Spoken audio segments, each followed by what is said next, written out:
ग्राम कचहरी सचिव संघ के जो लोग हैं उनकी मांगे है कि उनका जो मानदेय है 6,000 से बढ़ाकर 30,000 रुपया कर दिया जाए। इसी तमाम सारे मुद्दे के लिए आज हमारे साथ बात करने के लिए भाजपा के प्रवक्ता हैं। हम उनसे ही जानते हैं कि आखिर ग्राम सचिव संघ के जो लोग हैं उनकी समस्या कब दूर होगी, क्योंकि आपकी डबल इंजन की सरकार बन गई है। देखिए, ये ग्राम कचहरी का पहली बार चुनाव लंबे अरसे के बाद एनडीए सरकार ने ही कराया, और जो सरपंच चुने जाते हैं उनके जिम्मे बहुत सारे काम, जो कानूनी काम होता है या छोटे मोटे झगड़े होते हैं, विवाद होते हैं, चाहे वह जमीन का विवाद हो, उन सब उनके जिम्मे लगाया गया है। तो उसके लिए कोई जो ऐसे कानूनी राय लेने के लिए एक अधिवक्ता को उनके साथ जोड़ा गया है। तो उनके जो ऐसे मांगे कुछ है, जोड़ा गया तो उनको भत्ता के रूप में भी दिया जाता है। अब वो काम कर रहे हैं, लंबे समय से काम कर रहे हैं, तो कुछ उनकी डिमांड है। निश्चित तौर पे जो है से हमारी सरकार जब उनको जोड़ने का काम इस काम में ग्राम कचहरी से किया है, अधिवक्ता को और सचिव के रूप में नामित किया है, तो वो ग्राम कचहरी के सचिव हैं, उनकी मांगे होगी।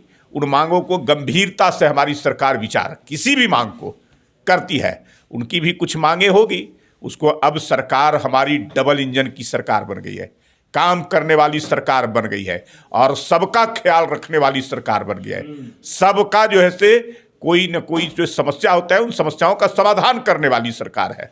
तो निश्चित तौर पे उनकी जो मांगे होंगी, गंभीरता से ये सरकार उस पर विचार करेगी और आने वाले समय में जो भी संभव हो सकेगा उस पर जो है से उसको पूरा किया जा सकता है। अभी हम अंदर आ रहे थे बीजेपी कार्यालय के अंदर में, तो एएनएम जो नर्स हैं वो धरना दे रही हैं बाहर, गेट के बाहर।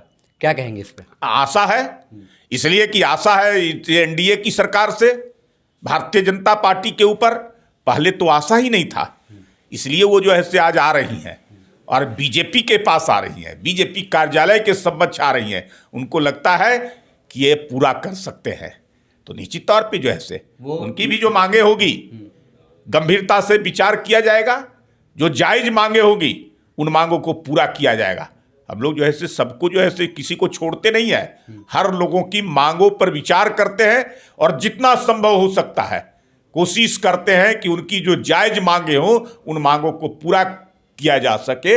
इस पर जो है से निश्चित तौर पे विचार होगा। बोल रही हैं कि 11,000 रुपये सैलरी मिल रहा है, उसके बाद साल में 5% बढ़ना चाहिए था, तो हम मेरा वो बढ़ा नहीं, पीएफ नहीं कट रहा है। ये सब तमाम सारी मुद्दे को लेकर, और बोर्डिंग की सम्राट चौधरी जी से हमारी पहले भी मुलाकात हुई थी और वो हमें आश्वासन दिए थे, लेकिन बन गया है सरकार, उनको हम याद दिला रहे हैं लेकिन वो याद नहीं कर रहे। अबे उनकी समस्याएं जो है उन समस्याओं से अवगत कराने का काम करें। पहले भी आती थी, पहले भी अवगत कराते थे।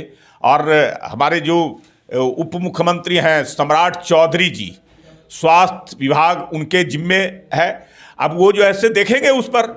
अभी तो तुरंत सरकार का गठन हुआ है और विधानसभा का सत्र भी चल रहा है, लेकिन उसके बाद उनके मांगों पर या उनकी जो भी गृभांश है उन गृभांश पर जो ऐसे गंभीरता से देख कर करके उस पर क्या कर सकते हैं, कितना पूरा किया जा सकता है, उनको समझा कर करके और जो पूरा हो सकता है उसको पूरा किया जा सकेगा।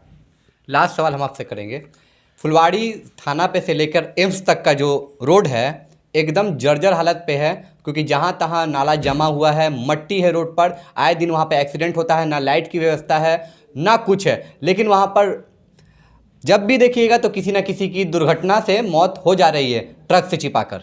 भाई सड़कें बनेगी, ये सरकार सड़क तो बना हुआ है। मैं कह रहा हूं कि सरकार जो है से आने के बाद कई सड़कों को चौड़ीकरण का, कई सड़कों का मरम्मत का, जो आधा अधूरा बचा हुआ है उन सबको पूरा करने का ये पहले ही संकल्प ले चुका है।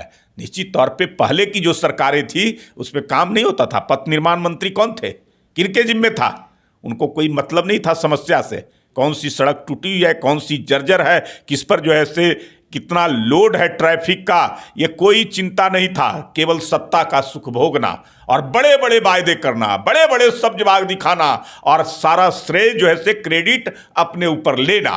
तो जरा उन सड़कों का भी तो क्रेडिट लेना चाहिए ना, कि इतने दिनों के अंदर में जब सड़क मंत्री के रूप में बन कर के बैठे थे और उसके बाद उन सड़कों की ये हालत है, तो उसका भी क्रेडिट लेना चाहिए।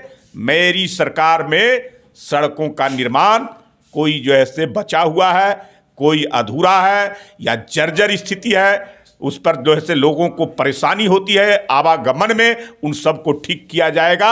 हमारी सरकार सड़कों के मामले में पहले भी जो है से 1 नंबर पर रही है। कई मंत्री, चाहे वो नंदकिशोर यादव से लेकर करके प्रेम कुमार हो पथ निर्माण मंत्री के रूप में, या नितिन नवीन, बेहतर से बेहतर काम कर करके बेहतर परफॉर्मेंस दिखाने का काम किया है।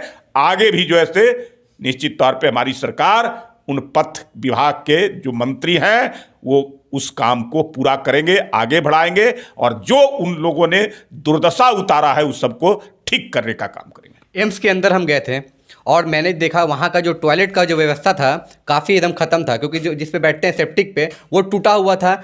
बाथरूम के अंदर में पानी जमा हुआ था, गंदा पानी है, ना हाथ धोने के लिए वहाँ पे कुछ साबुन था, ना कुछ वहाँ पर सैनिटाइज वगैरह, कुछ ऐसा कुछ भी नहीं देखा, एकदम गंदे हालत में था। क्या एम्स सरकार, एम्स प्रशासन पे क्या भाजपा की जो एनडीए की सरकार है वो एक्शन लेगी? नहीं, आपने समस्याओं को बताने का काम किया है।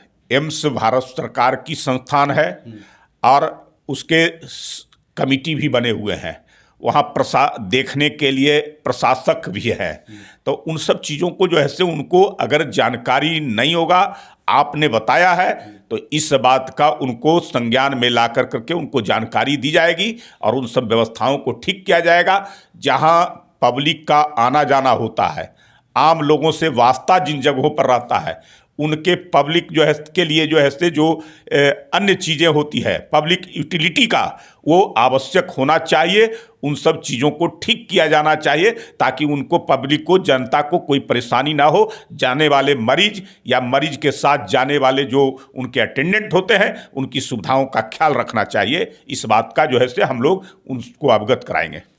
हमारे साथ बात करने के लिए भाजपा के प्रवक्ता प्रेम रंजन पटेल जी थे और उन्होंने साफ तौर पे बता दिया है कि एएनएम हो चाहे कोई भी हो, ग्राम कचहरी के लोग हो, चाहे वो एम्स रोड की समस्या हो, एम्स के अंदर की समस्या हो, तमाम चीज़ों को एनडीए की सरकार यानी कि डबल इंजन की सरकार में उसे सुधार दिया जाएगा। खबरों के लिए हमारे साथ अपडेट रहने के लिए हमारे चैनल को लाइक और सब्सक्राइब ज़रूर करें।